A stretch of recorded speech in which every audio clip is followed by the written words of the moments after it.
welcome back to my channel. I know it's like been a minute. I know I've always been doing like crumble cookies, but I kind of wanted to take a pause on that because like it got kind of like too repetitive for me to keep doing the same video like all the time, because like a lot of the cookies like back to back in the weeks, they started to feel kind of like a little bit like repetitive, like they were like similar in like flavor and style. So I kind of like decided to like take a break and just like go back to it once like there's like something else. But anyway, I'm not here to talk about that today. I'm here to talk about the Batman.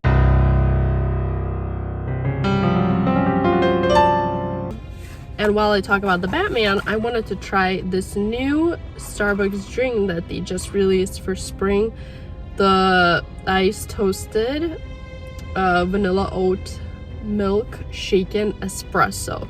It is a very long name to remember. It's took me like a minute now to just like process the name, but this is the drink that we're gonna try today while we talk about the Batman. Yes, the Batman, the new movie that just came out like yesterday, but they had like pre-premieres, as they always typically do for like a lot of the movies. They have like the movie comes out like Wednesday or Thursday, but like the official like release is like a Friday. So what I did was, obviously I went to see the movie on Thursday, because who waits to go see the movie on a Friday? Like you gotta go like the day before everybody's gonna go see the movie. That's just how it is. But just so you know, before I continue in this video and you continue watching it, there might be some spoilers in what I will talk about this movie. I'm not gonna make a really like long review about it, just some stuff to say. Did I really like, is the Batman really that good of a movie that everybody's like talking about? Because like everybody's like super hyped for it, everybody's given like pretty good reviews for it, but there will be spoilers, so just so you know, go watch the movie before you watch this video.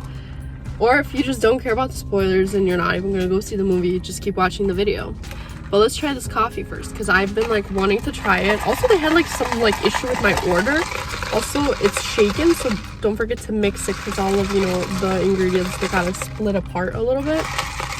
So don't forget to like shake it, because it's a shaken espresso, as you know.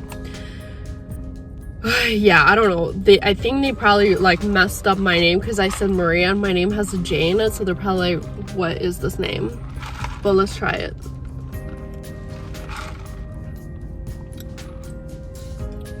Tastes a little bit watery, because obviously there's like a lot of ice in it. It's supposed to taste like vanilla with some caramel hints in it, and like they're kind of going off of the drinks that they had last spring that came out, the oat milk like brown sugar latte. That one didn't really have a flavor for me too.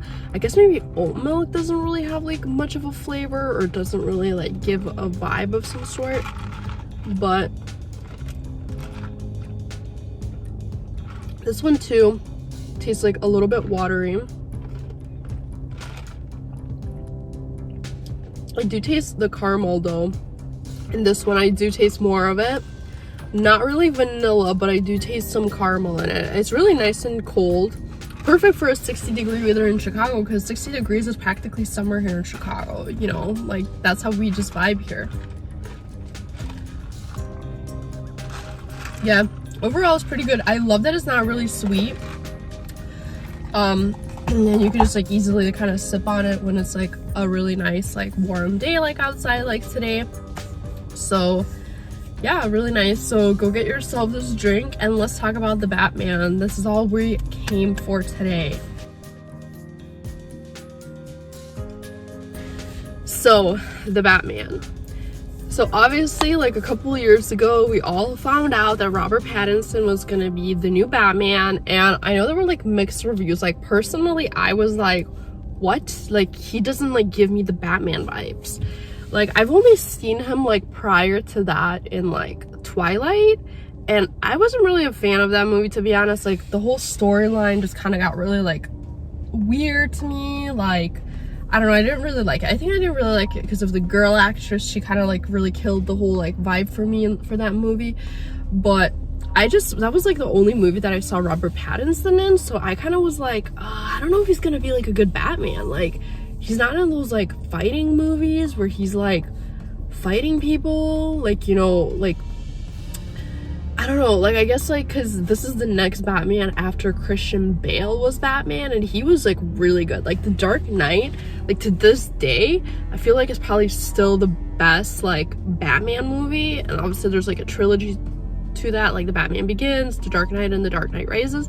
That's probably like still the best because they had like Christopher Nolan, he's just like a rock star. Like he just like delivers. He has an assignment and he delivers it, and we all are there for it. But anyway, Robert Pattinson, the new Batman, I was like, I don't know if it's gonna work here. Like it kind of seems like a little bit odd, but I don't know, like after seeing the movie, like I was very impressed, because the next movie that I had seen with Robert Pattinson was Tenet. That was last summer or whenever it came out. Like literally it was the only movie that was in theaters after the whole pandemic thing. So that was like the second movie that I saw with him, and he was like really good in that. Like he really like did his role well. He was just like the sidekick guy, and I thought, okay, he's not bad actually. Like I think Batman might work there. So I kind of started to get a little bit more excited about it. And then Batman came out, and I saw the movie. Like obviously like it's totally different from any other movie that the Batman franchise has ever released.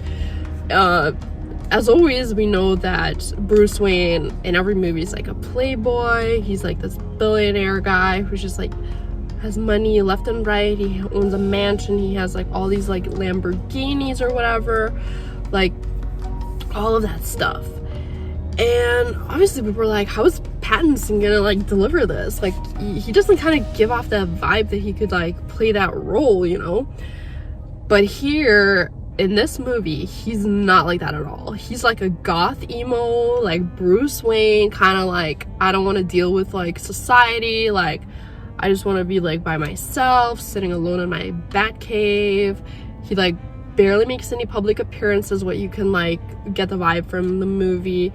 He has that like mysterious like bad boy vibe. Like he's like the Batman that wears like black eyeshadow like all over his eye under his mask when he is in his bat suit, which I felt like was really cool, and it like was like much more of like a bad boy vibe, like an emo kind of Batman vibe, which was really cool. I loved it. Like I don't know, that was just like the best part. The other best part that I loved is how they always made the Batman entrance to like every scene. He would just like come out with these like slow steps, because in other movies he just like flew in or whatever, ran in or whatnot. He like did all of that, but in this movie he totally just like didn't do that. He was just like walking in, stomping in quietly, like approaching his like the people that he's gonna like approach or whatever. I totally forgot the words, but you get what I'm saying. So that was like I felt like that was probably like one of the best ways that they kind of like changed up how Batman is. He's not like that like outgoing, like, hey, look at me, I'm Batman. He's kind of more like slowly entrance, you know. And the music that came with his entrances was like phenomenal. Like I'm so happy they chose like the composer for the music, and I've been like listening to it like non-stop on YouTube, and you need to do that too. So I'll link it below this video in my description so that you could also listen to the music. It's like insane. So anyway, aside from that, there's that like little romance detail that they try to add with Zoe Kravitz playing Selina Kyle, which is also known as Catwoman. Batman pretty much found out who she is, met her at this club where the Penguin like kind of runs it. And by the way, the Penguin is portrayed by Colin Farrell. I was like shook. Like how? The makeup? How the fudge do they do that? That's like insane. I did not recognize him like at all. Like it's ridiculous. You gotta like see it for yourself. Anyway, back to Catwoman. So he meets her there. He kind of like has like a little bit like of an interest, you could tell.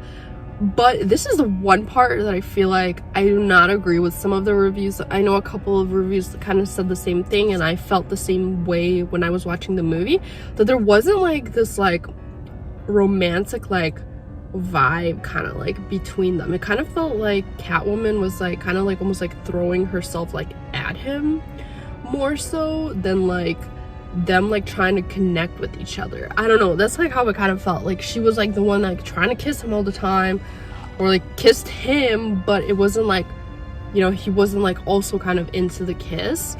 I don't know if that's like the plot, like that's the plan of this whole like storyline that they were going with, but it didn't really feel like there was like any electricity between them. You know how like with Christian Bale in The Dark Knight, when he was with like kind of flirting with Rachel, who was with Harvey Dent or whatever, like you can tell they were kind of flirting. She likes him, he likes her, but she's with Harvey Dent. You can kind of tell. But here it kind of felt like, you know, they wanted that romantic part for Batman, but it didn't really work. I think he was too emo, like too goth to like actually have like an interest in like a romantic thing when he's like thinking about saving Gotham City. I felt like Catwoman would have completely been scratched from the whole storyline, and we would have still had the same thing happen. Like her whole storyline, I felt was very like underutilized. It was very like kind of weird. I didn't really like how she was kind of like trying to like fight back for that girl that they killed, Annika, which was kind of like weird. It's like, why is she fighting so much for this girl when, okay, like I get she's her friend, but then in the end she just like switched up and she was like, this is for my mother. So like, was it for the friend or was it for the mother? It kind of didn't like make any sense like towards the end. Other thing with the Riddler, I liked how this one included the Riddler, because the last few that we had, they didn't really mention it. It was always like the other bad like criminals or whatever, like the Joker, Bane, and there's someone else, but the Riddler, I think that was the only one, or like the Penguin, but the Riddler I feel like was really creepy in this one. Obviously this movie was like about to be like rated R, but they kind of fought it down and they stayed PG-13, because obviously like their whole reasoning was if they are rated R, then like teenage boys, you know, who would want to go see the movie, they really can't go as like with their friends. They would have to go with their parents or whatever. So it would eliminate and cut their box office, which happened to a few previous superhero movies that they just released. I think like that Birds of Prey or whatever, that one was rated R and it didn't really do well in the box office. But this one they got a PG-13, so you didn't need parents, but it was giving that R-rated vibe a little bit, especially with like a little bit of the way that the politicians were murdered. It was very creepy, but they didn't really show like actually how they were like, you know, they didn't really like close up and like show you the murder. It was kind of like what is that word, oh my god, fudge, blurred out. It was blurred out, so you can't really see, and it's from far away, but you know what's happening. So it was like kind of creepy with like how they were murdered, of course, but which obviously is like such like a different like aspect from like a superhero movie, because all they're like really family friendly, but this one definitely had a different mysterious kind of vibe to it. And for me personally, I don't know if like this is how it is, but I kind of felt like Batman was just like not the main character like in the beginning of the movie. That's how I kind of felt. Like he was kind of more like a detective, like a sidekick to Gordon, like the commissioner, whatever, Gordon. Kind of felt like he was more like a detective, his like sidekick. He would like try to like help him talk through like the cases that they were working on with, like, you know, the politician deaths. He wasn't like just out there fighting the crime. He was also like using his brain and knowledge and like trying to solve the riddles from the Riddler or whatever, which I thought was really interesting. You know, a totally different like aspect, where usually the Batman is portrayed as like this figure, like this this superhero that's just like strong and just fights and whatever, muscle power. But here he's like a detective using his brain knowledge to kind of like fight the Riddler in a way, you know. But yeah, I don't know, like I do, okay, overall I would give this movie like a 7 out of 10, because Robert Pattinson was great as Batman. They kind of set up in the end like a way for possibly a second movie with the Joker. The scene with the Riddler and the Joker, like if you haven't seen it, so sorry if I spoiled it for you. But I mean, I said there might be spoilers, so you can't come at me. So if there's a second movie, I'm totally like down to watching it. I haven't heard of anything so far yet. Maybe they're trying to see like the reaction of this movie and then they'll like move forward, you know. And then also I'm really like interested to see, like, I don't know, like honestly I'm interested to see if this movie will get an Oscar, maybe for like cinematography or like music, because the music was totally insane. So maybe they'll get a nomination, but this, we're talking about like 2023 like Oscars already. So obviously they wouldn't have Catwoman anymore in it because her storyline was just kind of like really dead end in a way. So I guess we'll see. So that is overall my thoughts about the new Batman movie that just came out like these few days ago. I really hope you guys get to see the movie because I just loved it. Like, I liked it a lot. It's a 7 out of 10 for me. Robert Pattinson was great, like very mysterious vibes. I loved like the music, the soundtrack to it. I'm totally just gonna vibe to it like every day now. And yeah, I'm just like excited to see if they'll like make a second movie out of it, because there's always like ways to just like continue on the story. But yeah, so if you love this video, please give me a thumbs up, subscribe to my channel so we could like talk about more movies. Go grab yourself the Starbucks drink. Of course, this is not sponsored at all, but they totally did not find my order today. I don't know what the fuck was wrong with that, but whatever. Still got my coffee. But I hope you guys enjoy your day. It's a beautiful day in Chicago today, 60 degrees, which is practically summer. And I'll talk to you guys soon. Bye.